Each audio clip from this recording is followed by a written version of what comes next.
Hi, this is Christopher Jones with Authentic Leader, where I bring out the best in leaders. So I'm moving my venue a little bit. We're actually at Bird Park now. This is a beautiful, actually it's like a geese pond, but it's got a beautiful view, and the water is a little, there's a slight breeze, so you can't really see the reflection of the church behind me, which is just really beautiful when it's perfectly glass. The reflection there is amazing. I believe it's actually called Riverview Baptist Church is that, and it's actually on the other side of the highway, but the reflection is really terrific.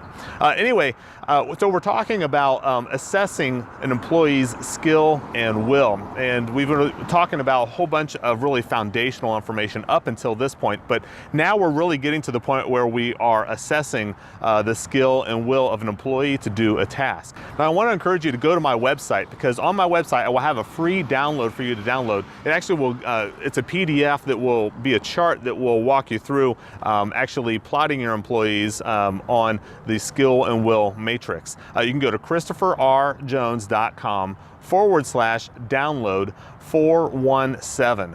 So let's talk about assessing the skill and will. We've talked about the foundational stuff, and when you're assessing the skill and will, it can be assessed really on what I call a 0 to 10 scale.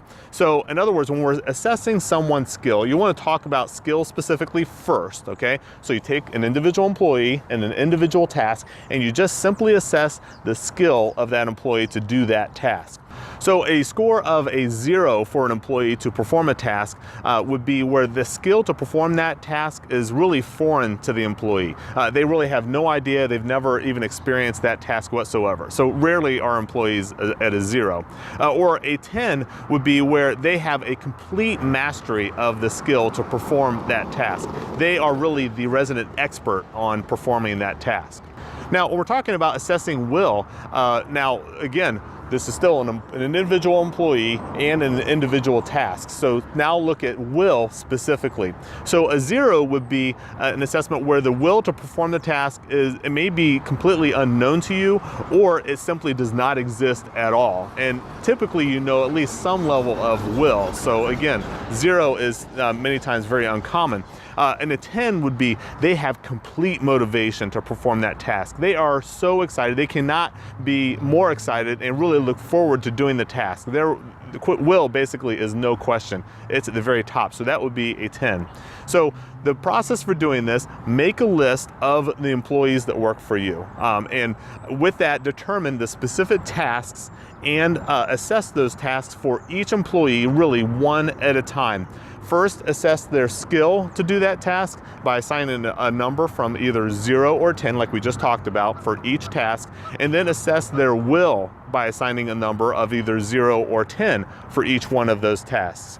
And then what we'll ultimately do is that we will plot that on the skill will matrix. When you graph the skill and will on the matrix, it will help determine really where each employee is on the skill and will to perform those specific tasks. You'll place them on the grid, either a 0 or a 10 on the skill side, which is really vertical, or horizontal, which is will. And you will place them in, ultimately it will be one of 4 quadrants. And we'll talk more next time about each one of those quadrants and how to manage employees depending on where your employees fall on each one of those quadrants. So make sure that you do come back tomorrow, where we will begin talking about each one of those quadrants, how a manager can adjust their style very easily to make sure that they are meeting the skill and will of the employee that's performing that given task. Also, make sure you go to my website, which is ChristopherRJones.com/download 417, so that you can download that free PDF that will walk you through, and really it'll give you a chart and a reproducible printed paper where you can plot your employees on that matrix. Until next time, bring out the best in your leadership.